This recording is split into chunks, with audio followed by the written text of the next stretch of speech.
Alright, hello everyone. So in this video we are going to learn the approximate integration method called left endpoint rule. Okay, so now let's say you want to solve this definite integral and it is equivalent to finding the area under the curve f bounded by x-axis between a and b, right? So if we visualize this, well, if this is the function, so if this is the graph of the function f, solving the definite integral is same as finding the area in this region, right? Okay, perfect. Now the basic idea of approximate integration is we are going to estimate that area. How? We are going to cover up that region by rectangles and we calculate the area of these rectangles and we add them up, right? So then we can get an estimation of the actual area. Alright, now what is left endpoint rule? Well, think about this. We said in the last video, where we start from A and B, right? We take the x-axis, we label it as x0, right, with the starting point as x0, and we decide how many rectangles we want. So if we want n number of rectangles, we calculate the total length of this big interval, which is b minus a, right? And if you divide the total length by the number of rectangles, you will get what? Width, right? Width of the each rectangle. Okay, and each rectangle will have the same width, right? So that's the rule that we had. Now what we do is we divide this big interval into small sub intervals, okay, small sub intervals where width of this each sub interval is same, and in each sub interval you will have a rectangle. So this is rectangle 1, rectangle 2, rectangle 3, so and so on. So let's label them. This is x1, x2, x3, x4, x5, x6, x7. Okay. Alright, I'm not the best artist in the world, so assume that the length of each sub-interval to be same, okay? It's delta x. Perfect. Now that's the width. Width is delta x. Now what is the height of the rectangles? This is where we have the left hand rule. Now left hand rule is, think about this. Now let's label all the sub-intervals. So all the sub-intervals from here are x0, x1. So that's the first sub-interval. And we have the first rectangle there.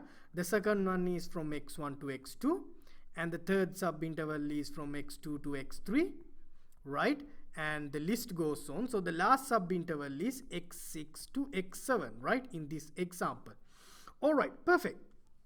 And this is the seventh sub-interval and it's the seventh rectangle. Now the left endpoint rule means to create the heights of this each rectangle, we use the leftmost point of each subinterval. So we take the leftmost point of each subinterval and we connect it with the graph, and then we think that the distance, that height, to be the height of the rectangle. So from the first subinterval, leftmost point is x0. From the second subinterval, leftmost point is x1. From the third subinterval, leftmost point is x2. So from the last subinterval, the leftmost point is x sub 6. Okay, so you extract the leftmost point and then you connect it with the graph, means you evaluate the function at this leftmost point, right? So fx0, fx1, fx2, fx6, so these are so and so and so on. So these are the heights of each rectangle. Alright, finally we can write the final area, right? Now what is the area of the first rectangle? It's fx0 times delta x, because delta x is the width. Second rectangle, it's fx1 times delta x, plus third rectangle, it's fx2 times delta x. Okay, fourth rectangle, fx3 times delta x. Fifth rectangle, fx4 times delta x. Sixth rectangle, fx5 times delta x. Finally, the final rectangle, fx6 times delta x. Okay, all right. So now if you add them up all, you get the total area, estimated area. Okay, not the actual area of the all rectangles, right? So think about this. We can simplify this furthermore. Okay, you can see delta x is common. So if you factor out delta x, you get fx0 plus fx1 plus fx2 plus fx3 plus blah blah blah blah blah blah and fx6, everything multiplied by delta x. So that's the formula to find the area of summation of area of all the rectangles, and this is the estimation for the definite integral. So let me show you the correct formula.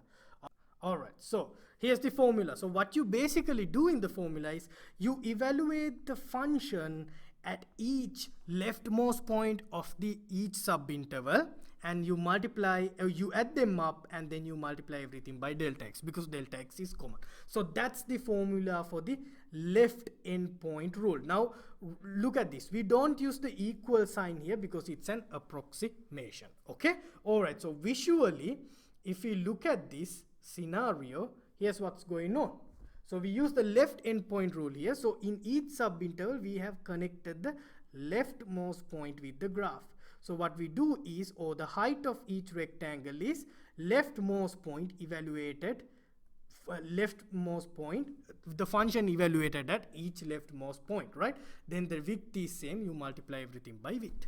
Okay, alright, so in the next video let's look at an example.